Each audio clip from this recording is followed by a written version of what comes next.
the best way to tie together a series of videos based upon a theory that not only did the victims actually never pass, but that Brent Kopacka could just possibly be working for law enforcement?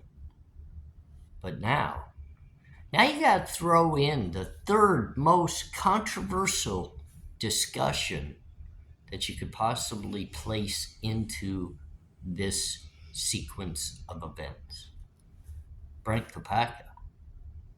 And like my friend Pete Alturi would say, right here, right now, we've got 666 seconds or 11 minutes, 6 seconds to get the horns high and get the point across. I'm ARHayes. This is Convict's Thoughts. I appreciate you joining me. I appreciate you watching video 1, video 2, and now this is video 3. And guess what? I might have to have a video 4 to surmise it. And they're both coming out today. Video 3 right here, right now. Video 4 later. So make sure that later tonight, if you've missed the others, look for the playlist. Look for the playlist because I don't think you're going to want to miss it. Brent Kopacka, an American hero. It's hard for so many to discuss whether he could possibly even be a part of the Idaho case. Did he possibly know the victims? Was he maybe friends or acquaintances with the defendant, Brent Kopacka? Did he know Emma? Did he know Demetrius? What was his very connection, and why? Why does every little signal get buried and hidden for one, but they all just kind of roundaboutly make sense that they fit into this equation? He comes from many places within the United States due to the fact he was actually a man who defended our very country. And he did it proudly. Unfortunately, he paid horrifically bad end results because of it. Did you see the very body cam footage of this man talking with police officers in a hotel right there in the Pullman area? Man, you just have to shake your head because you could feel the pain. You could see the mental illness seeping out before all of our eyes. And what's so sickening about it is your very law enforcement was right there talking to him. It did nothing.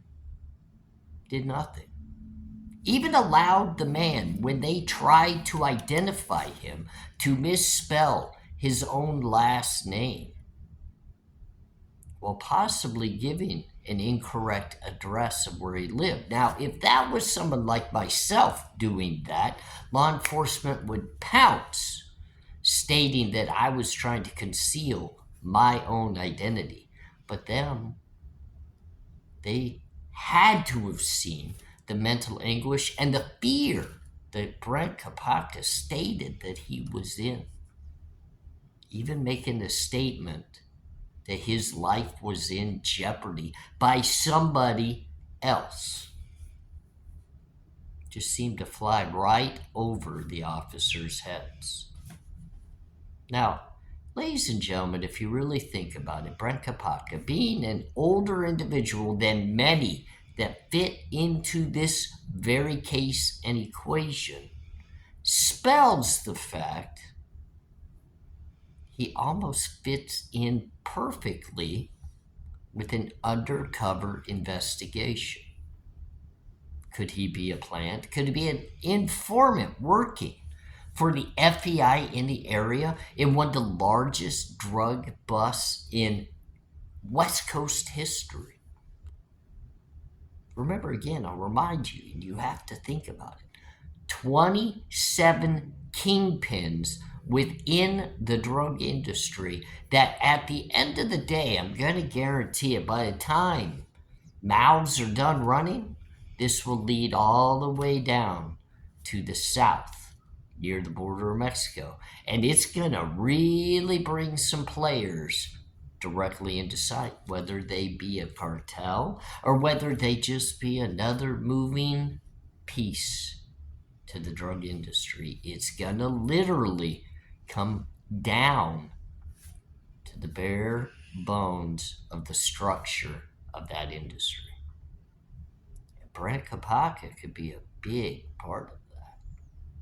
Many have discussed whether he could have actually been a part of the crime if we take the equation of what I'm talking about now, that everybody's still alive and well, witness protection programs, and whether they be informants being held within a jail or behind the scenes, where people are actually attempting to possibly even talk to him. Because remember, Steve Gonzalez said that he located and tried to approach and talk to a confidential informant, but the FBI stepped in, shunned him, and told him if he did that, there would be major repercussions. Why would that be? Why would the FBI need to get involved in that if they are not even a part of the Idaho 4 state prosecution against Brent Kopacka? Remember, at this very point, the FBI hasn't shown much involvement outside of the initial investigation. They haven't even turned over evidence that's very necessary in the prosecution if it was real and true of Brent Kopacka. Could that person behind the scenes actually be Brent Kopacka? Could it be the very man that we watched on body cam footage that was supposedly a SWAT situation?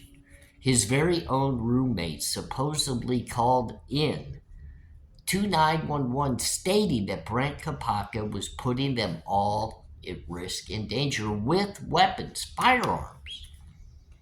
Yet when officers arrive and they walk into the very apartment where Brent Kopacka was supposedly housed, nothing. Silence. Not even an evacuation of the surrounding units. And to be honest with you, law enforcement and the SWAT team that seemed to be on site on the very cameras that you and I watched almost seemed to be on a lunch break.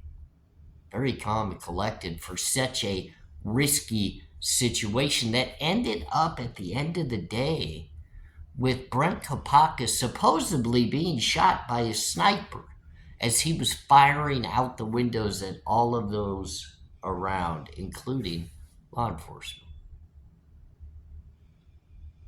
I didn't see anything on the body cam footage that even gave me remotely that idea. I also didn't hear anything. Now, I reached out to a few people, and I'll never say I have inside sources, but, I've got a few people I could reach out to that are a little bit more intelligent, a little bit more in tune with things going on around them. And when I spoke to them directly, they said they never saw a body come out of that apartment either. The funny thing about it, there was no ceremony or anything public for Brent Kopacka to show how much we truly appreciated his service. On top of that, just as sealed and redacted as the entire case against Brent Kopacka is, try to find information in regards to the Brent Kopacka situation outside of a single document stating that the investigation was completed and no foul play was deemed by law enforcement. Well, of course not. Brent Kopacka could very easily have never even have been in that apartment. on that night of the SWAT encounter. Did you see him? Did you hear him talk to anybody? Did you see any type of body being removed via any news camera that catches everything in today's society? Never forget that, ladies and gentlemen. Hey, we're going to wrap a little bit here before the next video.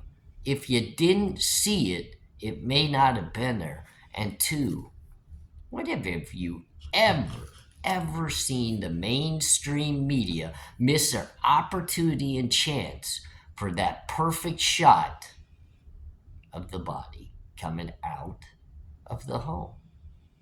It doesn't happen. And why so secretive when the man was literally one that protected and served our very country? Brent Kopacka, where you at? You on a base? Did you find a good place to hang out and relax? I hope you're doing well, my friend. This is ARHayes, a convict's thoughts. Again, are they all still walking amongst us and working for the authorities?